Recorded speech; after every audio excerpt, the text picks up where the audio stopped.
Hello friends, welcome back. आज हम पिछले 2 वीक का न्यूज़पेपर के पॉइंटर्स कवर करेंगे जो कि एग्जामिनेशन पॉइंट ऑफ व्यू से इम्पोर्टेंट है। सबसे पहले क्रिकेट का ओडीआई वर्ल्ड कप खत्म हो गया है। ऑस्ट्रेलिया ने इंडिया को फाइनल में हराकर वर्ल्ड कप जीत लिया है। सो T3 का मेजर स्पोर्टिंग इवेंट है, आपको याद तो रखना ही चाहिए।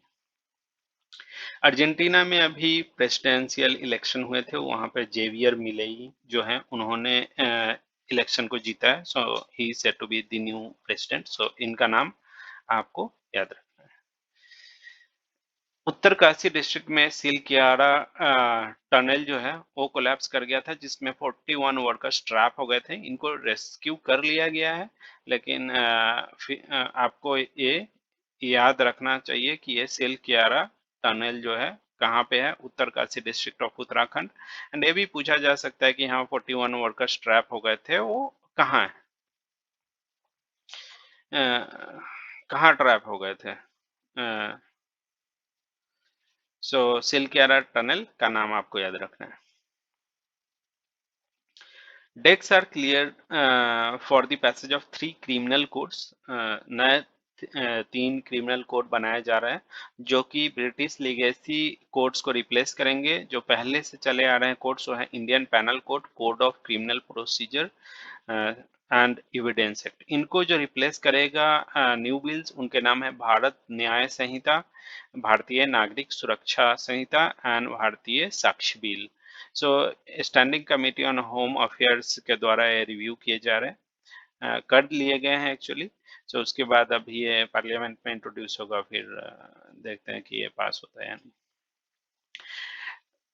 ये बिहार रिलेटेड न्यूज है कि 185 मेगावाट का सोलर पावर प्रोजेक्ट लखीसराय के कजरा नाम की जगह पे स्टैब्लिश और सेटअप किया जा रहा है। ये आपको याद रखना है, न्यूज़पेपर में आ सकता है कि 185 मेगावाट सोलर पावर प्रोजेक्ट कहाँ स्टैब्लिश किया जा रहा है, तो कजरा नाम की जगह जो कि लखीसराय डिस्ट्रिक्ट में है। जस्टिस फातिमा बीबी एक काफी इम्पोर्टेंट नाम है, इनका भी देहांत हो गया है। She was 96 years old. So ये इम्पोर्टेंट इसलिए है क्योंकि she was the first women जज ऑफ सुप्रीम कोर्ट। इस हिसाब से एक काफी इम्पोर्टेंट न्यूज है। ये अभी जो इमीडिएट एग्जाम्स होने वाले हैं या नेक्स्ट 6 मंथ्स में भी जो एग्जाम्स है उसके लिए काफी इम्पोर्टेंट। न्यूजीलैंड का भी जो नया पीएम है, जो इलेक्ट किए गए हैं, वो उनका नाम है क्रिस्टोफर लक्सन। जेसिंडा आर्डन को इन्होंने रिप्लेस किया है। 2023 बुकर प्राइज हमेशा ही एक हॉट टॉपिक आप बोल सकते हैं रहा है एग्जाम्स में। इस साल आयरलैंड के राइटर जो है पॉल लिंच, इनको दिया गया है ये प्राइज इनके नोवेल के लिए। नोवेल का नाम है प्रॉफिट सॉन्ग। नोवेल का नाम भी याद रख सकते हैं और पॉल लिंच का नाम तो आपको याद रखना ही रखना है, पक्का से ही आएगा अभी एग्जाम्स में। एक और बिहार रिलेटेड न्यूज था कि अद्या सिंह जो कि पटना की रहने वाली है, she has won national crossword champion trophy 2023।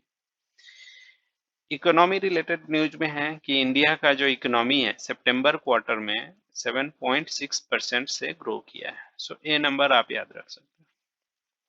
COP28 अभी चल रहा है यूएई में, दुबई में। COP28 है ग्लोबल क्लाइमेट समिट, जो कि हर साल होता है। यहाँ पे इंडिया के द्वारा 2 बिग इवेंट लॉन्च किए गए हैं। पहला है ग्रीन क्रेडिट्स इनिशिएटिव। इसको को होस्ट किया है इंडिया एंड यूएई ने। ग्रीन क्रेडिट्स इनिशिएटिव जो है, मतलब मिनिस्ट्री ऑफ इन्वायरमेंट के द्वारा लास्ट ईयर अक्टूबर में, दिस ईयर अक्टूबर में ही ग्रीन क्रेडिट प्रोग्राम लॉन्च किया गया था, उसी के बेस पर है। इसमें होता है कि जो वेस्ट एंड डिग्रेडेड लैंड्स हैं या फिर रिवर कैचमेंट एरियाज हैं, वहाँ पे प्लांटेशंस किए जाते हैं और इसके बेस पे ग्रीन क्रेडिट्स इशू किए जाते हैं। दूसरा इंपॉर्टेंट इवेंट जो इंडिया के द्वारा COP28 में लॉन्च किया गया है वो है लीड IT 2.0। लीड IT 2.0 का मतलब है leadership group for industry transition. ये जो है को होस्ट किया गया है इंडिया एंड स्वीडन के द्वारा। लास्ट ईयर राजगीर एंड गया में गंगा वाटर सप्लाई स्टार्ट किया गया था। अभी 15 दिसंबर से नवादा टाउन में भी ये स्टार्ट होने वाला है। So a news exact date last year I think BPSC में पूछा था। इस बार एटलीस्ट एग्जैक्ट डेट का तो पता नहीं, लेकिन टाउन का नाम तो आपको पक्का ही याद रखना है। T20 वर्ल्ड कप 2024 जो अभी होने वाला है नेक्स्ट ईयर, उसके लिए युगांडा ने क्वालिफाई कर लिया है। सो युगांडा एक्चुअली क्रिकेटिंग वर्ल्ड में उतना नहीं जाना जाता है, इसलिए थोड़ा इम्पोर्टेंट हो जाता है।